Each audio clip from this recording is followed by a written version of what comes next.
Hi guys, it's Kat here. I'm going to do a quick video. I'm in Warwick in the Beauchamp Chapel, and we're going to quickly look at Thomas Beauchamp and his wife.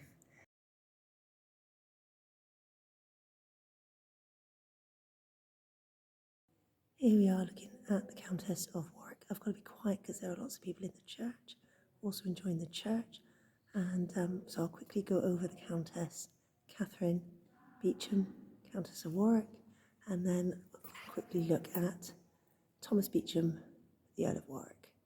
So let's have a look. So here we have a sheep at the base of her effigy, as you can see, and she's got the most beautiful shoes. As you can see, the shoes are all visible with all the folds of the gown equally visible. There are no colour remnants I can see on this. So there's our bottom of our gown. And then we've got these lovely folds as we go up. As you know, I love the folds. And here we are coming up to the lovely belt, very low on the hips, with the folds of the cloak. We've got the bottom of the lacing of the gown, very simple lacing of the cote-hardie on a diagonal. A lot of people say there's a lot of information about being straight laced, but I'm not quite sure that's quite a reenactorism. But these are on an angle, so we've got the lovely detail there at the bottom with the straight part here on the lacing. And then as we go over Catherine's stomach, we've got clasped hands with a lovely long cuff going over the wrist, tight, beautifully, exquisitely tight cuffs. And then we have these lovely buttons going all the way up the arm, exquisitely simple, very, very chic, very elegant. Part of a smashed cloak edge there as we're going up now to the mantle, and the lovely neckline.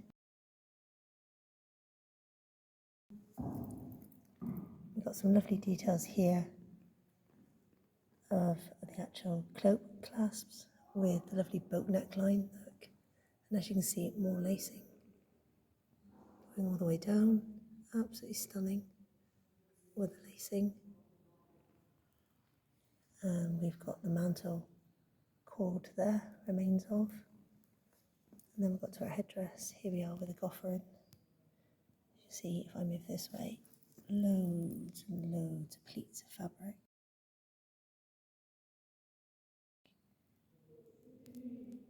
And then you can see the amount of fabric that would have made up this headdress underneath. And then we go to the pleats, all on the Nebula headdress or goffered.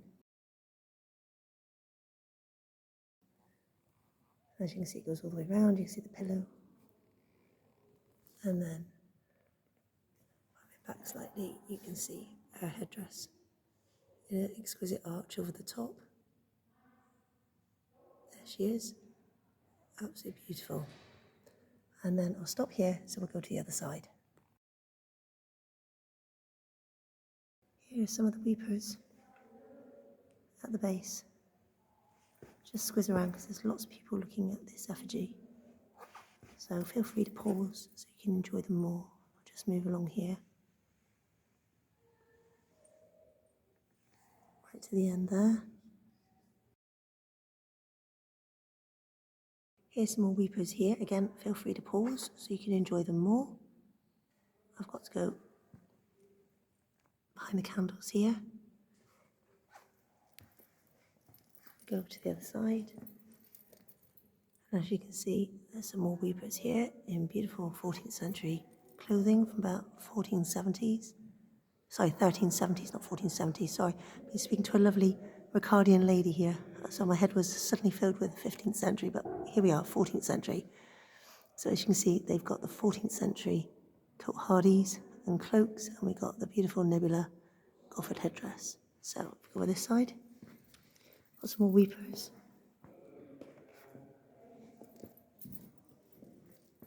We go across for more weepers. absolutely exquisite details on these weepers and how she and I were talking about they've survived the Reformation without being smashed compared to some that have been smashed across England. Here we are. Some more weepers around the foot of the tomb. Beautiful details of costumes. And then quickly go to the information board for you. So feel free to pause and have a read. And what we'll do now, we'll quickly look while there's no one around. I'll do the other side of Lady Katherine, Countess of Warwick, so you can see her other costume details. Here we are looking at the other side of Katherine. There's the lovely belt detail, going that beautifully long belt. Again, going all the way up to her hip, where we can see the buckle. And again, very low on the pelvis and below the stomach. And you can see her lovely hands there, clasped with her husband, Thomas. More buttons, visible underneath. And then we got her cloak with the other side of her headdress. Of course, we can't not film Thomas while we're here.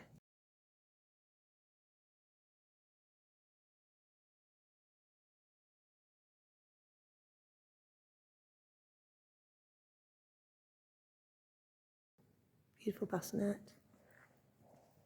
with maille, as you can see the staples. There we are here with a coif. As you can see the maille underneath plate. And again, maille underneath the elbows. Going to the coordinates. If I move back, you can see these got a breastplate on with a shape. Then move down to his belt with more maille and his heraldry, classic Warwick heraldry. And then we go down to the armour on his legs. Beautiful details. Not much left of the sword, sadly. Got a bit of a quillion there. And there's his knees, down to his sabatons.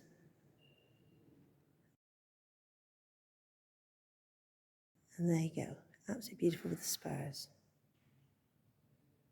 An absolutely delightful hand-clasped effigy for you all to enjoy. Well, I hope you enjoyed it. I hope it's quick enough for you. I don't intend to make very long videos for you, but it's overseas. Everyone who is overseas, Lauren, Alexis, everyone, please enjoy. And I'm sure, Justin, you'll enjoy this too. You guys take care, and wherever you are in the world, stay safe. Take care, bye.